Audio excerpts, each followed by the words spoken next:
नमस्कार. श्री स्वामी समर्थ अवधूत चिंतन श्री गुरुदेव दत्त.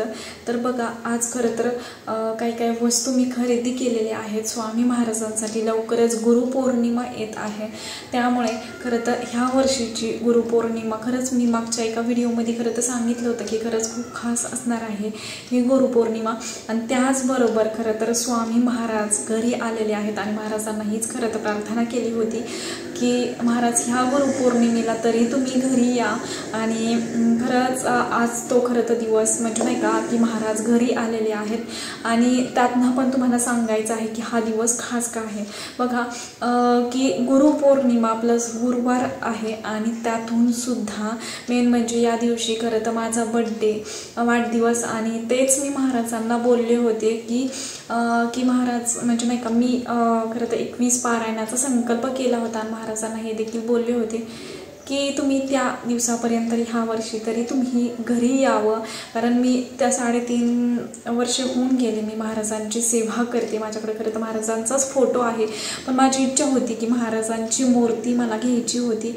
आणि मी खूपदा ट्राय केलं की मला महाराजांची मूर्ती घ्यायची, पण तसं काहीच झालं नाही.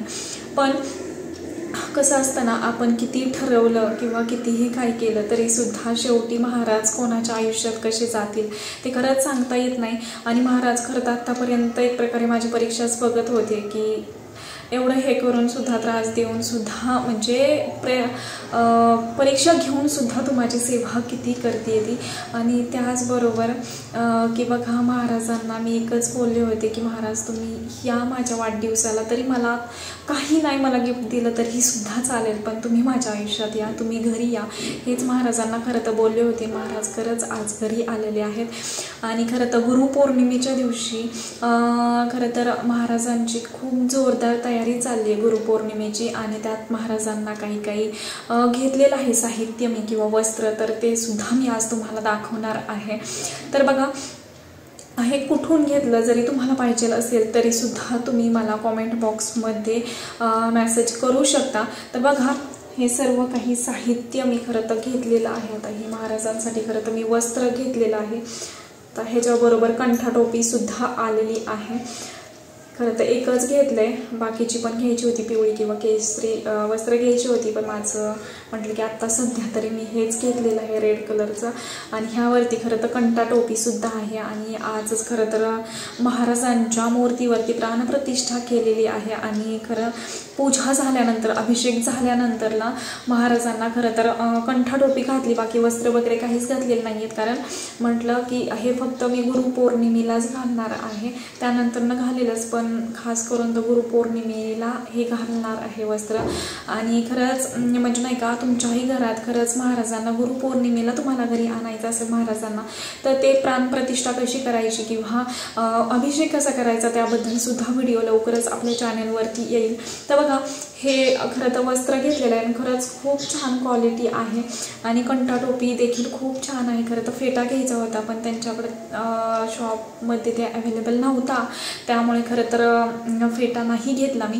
त्यानंतर बघा, महाराजांची मूर्ती सुद्धा म्हणजे नाही का, महाराज घरी आलेले आहेत साक्षात. आणि खरंच ते सुद्धा मी तुम्हाला दाखवणार आहे, पण खरं तर तो लास्टला मी खरं तर ठेवलेला आहे तुम्हाला सस्पेन्स, की ते तुम्हाला लास्टला मी दाखवणार आहे. त्यानंतर बघा, हे छोटे मी हे घेतलेले आहेत की बघा, नैवेद्य दाखवण्यासाठी किंवा मग महाराजांना म्हणजे नाही का, कोणतीही तुम्ही सेवा करताय, मग बाळकृष्णाचे असू देत किंवा महादेवाचे असू देत, तर त्यासाठी खाली ठेवण्यासाठी, पूजेत मांडण्यासाठी मी छोटे हे सुद्धा घेतलेले आहेत. आसन घेतलेले आहेत, तर असे मी 2 घेतलेले आहेत. आणि त्यानंतर हे खरं तर महाराजांच्या पूजेसाठीच मी हे घेतलेलं आहे. खरं तर दुसरं आणखी बघायचं होतं, पण ते काही भेटलं नाही त्या साईजच्या मापाचं मोठं. पण त्यानंतर बघा, हे खरं तर जे महाराजांची मूर्ती घेतलेली आहे, तर त्यावरती खरं तर म्हणजे बेस भेटलेला आहे, पण झालं असं की बेस खूप मोठा आहे याचा. आणि महाराजांची मूर्ती मग ते तिथं देवघरात बसत नाही आहे, त्याच्यामुळे मी हे असंच ठेवलेलं आहे. आणि म्हटलं बघू, जे काही पूजा आपण करणार आहोत बाकी, तर त्या टायमिंगला हे बेस खरं तर वापरता येईल. आणि हे सुद्धा घ्यायचं होतं की महाराजांना रुद्राक्षाची माळ घ्यायची होती. त्यानंतर महाराजांसाठी जे रुद्राक्षाचे कानातले असतात तर ते सुद्धा घ्यायचे होते खरं तर मला.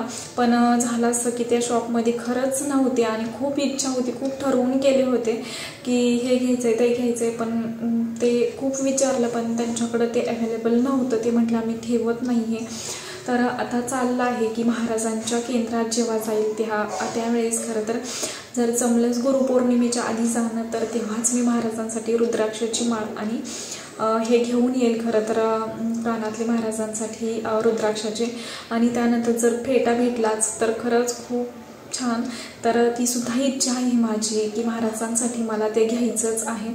आणि एवढं म्हणजे की ही गुरुपौर्णिमा खरंच माझ्यासाठी खास असणार आहे, कारण मी महाराजांना खूप विनंती केली होती की महाराज आता बाद झाला, आता तरी तुम्ही घरी यावं, कारण प्रत्येकाच्या घरातही फोटो असतोच.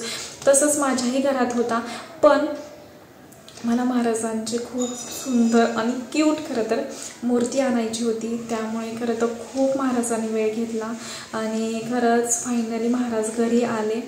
तर आज पूर्ण काही सेवा केलेल्या आहेत, पंचोपचार, त्यानंतर षोडोपचार म्हणजे नाही का अभिषेक केला, प्राणप्रतिष्ठा केली महाराजांची.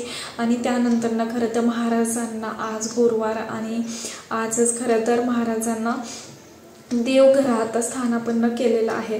तर बघा गुरुपौर्णिमेला तर सर्व काही असणारच आहे, पण आज खरं तर मला आज गुरुवार त्याच्यामुळे आज खरं तर 15वं माझं पारायण आहे. आणि ह्याच दिवशी खरं तर महाराजांना स्थानापन्न देवघरात केलेलं आहे. आणि त्याचबरोबर बघा महाराजांना तुम्हाला खरंच इच्छा असेल की महाराजांची मूर्ती खरं तर बघायची आहे कशी आहे काय, तर ते तर मी तुम्हाला दाखवणारच आहे. पण खरंच जर तुम्हाला महाराजांना घरी आणायचं असेल ह्या गुरुपौर्णिमेनिमित्त तर नक्की आणा. षोडोपचार पूजा करा किंवा प्राणप्रतिष्ठा करा, अभिषेक करा. कारण मी आजच सर्व काही केलं, कारण की मला गुरुपौर्णिमे दिवशी खरंच खूप सेवा आहेत किंवा मंदिरात सुद्धा जायचं आहे, केंद्रात सुद्धा जायचं आहे. त्यानंतर घरच्या सुद्धा खूप साऱ्या सेवा आहेत. आणि त्यानंतर म्हणजे नाही का प्राणप्रतिष्ठा करणं, अभिषेक करणं, त्यानंतर बाकीच्या सर्व काही सेवा पारायण करणं खरंच खूप टाईम लागला असता. त्यामुळं आजच मी महाराजांची प्राणप्रतिष्ठा करून घेतली, कारण की हे सुद्धा माझे पारायण चालूच आहेत. तर म्हटलं की महाराजांना खरं तर विराजमान करावं देवघरात आणि त्यानंतरच खरं तर सेवा करावं बाकीच्या राहिलेल्या 21 पारायणाचा संकल्प आहे. आणि खरंच इथून पुढे राहिलेली पारायणसुद्धा महाराजांच्या कृपेने खरंच महाराजांनी पूर्ण करून घ्यावीत, कोणतीच अडचणी खरं तर येऊन देऊ नये हीच महाराजांचरणी खरं तर प्रार्थना आहे. आणि मेन म्हणजे तर ही गुरुपौर्णिमा जशी मी ठरवली आहे त्याच पद्धतीनं खरं तर महाराजांनी ती करून घ्यावी हीच इच्छा आहे. बघू आता महाराज जसं हे करतील त्याच पद्धतीनं खरं तर गुरुपौर्णिमा ह्या वर्षीची होणार आहे. तर चला आता मी तुम्हाला आता महाराजांचं म्हणजे मूर्ती दाखवते की कशी आजची सेवा केलेली आहे, तर ते सर्व मी तुम्हाला दाखवणार आहे.